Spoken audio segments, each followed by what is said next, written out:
دوستو آج ہمارا حال اس کشتی کی طرح ہو گیا ہے۔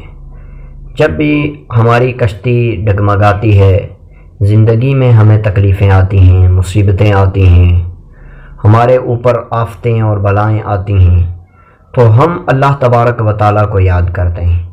لیکن جب مصیبتیں چلی جاتی ہیں، آفتیں ختم ہو جاتی ہیں، تو ہم اللہ تبارک و تعالیٰ کو بھول جاتے ہیں۔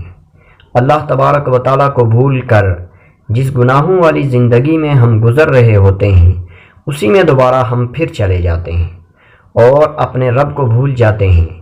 دوستو اللہ تبارک و تعالیٰ کی ذات تو وہ ہے جس نے ہمیں پیدا کیا۔ ہم جب بولتے نہیں تھے تو ماں کے سینے کے اندر ہمارے لیے خوراک کا انتظام کیا۔ پھر جب ہم بڑے ہوئے تو اللہ تبارک و تعالیٰ نے ہمارے اوپر یہ نعمت کی کہ ہمیں بولنا سکھایا، ہمیں چلنا سکھایا، ہمیں دوڑنا سکھایا، اور اس کے بعد اللہ تبارک و تعالیٰ نے ہمارے اوپر ماں باپ کا سایہ قائم رکھا، ہمارے اوپر نعمتوں کی برسات کی۔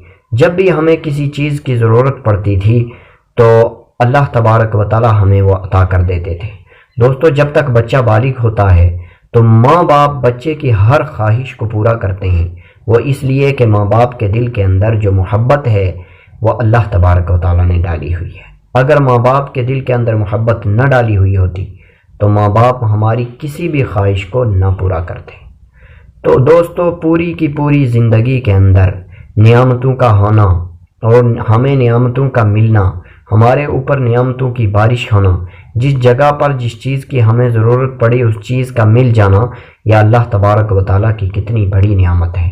اور ہمیں اس نعمت کو اپنے رب کی اس نعمت کا شکر ادا کرنا چاہیے کہ اللہ تبارک و تعالیٰ نے ہمیں صحیح الجسم بنایا ہے، ہمارے جسم کو صحیح سلامت بنایا ہے۔ آپ لوگ بعض سوسائٹی میں وہ بھی دیکھتے ہوں گے جو بول نہیں سکتے، جو چل نہیں سکتے، جو کچھ کر نہیں سکتے، تو ہمیں صحیح الجسم ہونا ہی اللہ تبارک و تعالیٰ کی کتنی بڑی نعمت ہے، اور اس نعمت کا ہم اگر شکر ادا کرنا چاہیں تو نہیں کر سکتے۔